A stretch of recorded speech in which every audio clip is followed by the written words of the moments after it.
There's Dave here. I got the apron off on the lathe. This is a 920 lathe. The sprocket there, worn out. And I don't think you can see it on here. Let's see if I can bring it up. It's really difficult to see.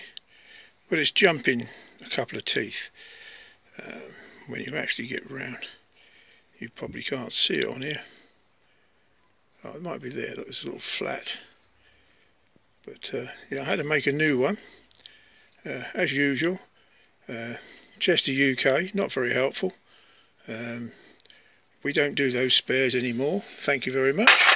So I had to make a hob, and that's how I cut that's how I cut the wheel, the worm wheel, with that. So I made a hob, new worm wheel, and that's the apron off, so you can see what I've made.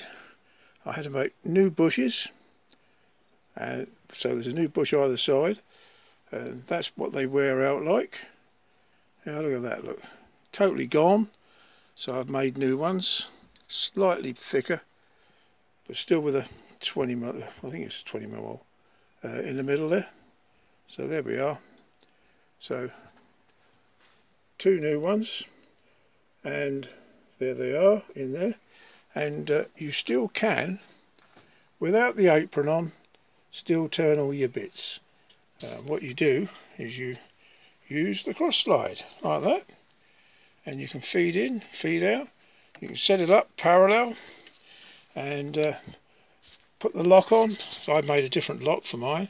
So you put that little lock on, and then you can slide your table backwards and forwards, lock it off, and you can still turn at a pinch. It does work. So there we are. That's how you get over the problems with the 920 lathe. Thank you very much, Chester UK. They're really good at not getting back to you. After they've sold you a machine, 10 years, this is what you get.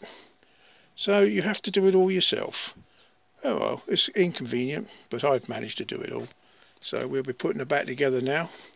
And it'll only take about an hour to put back together, if that. This is Dave signing off. Catch you all later on the flip side. Bye-bye. Whoosh, we're gone.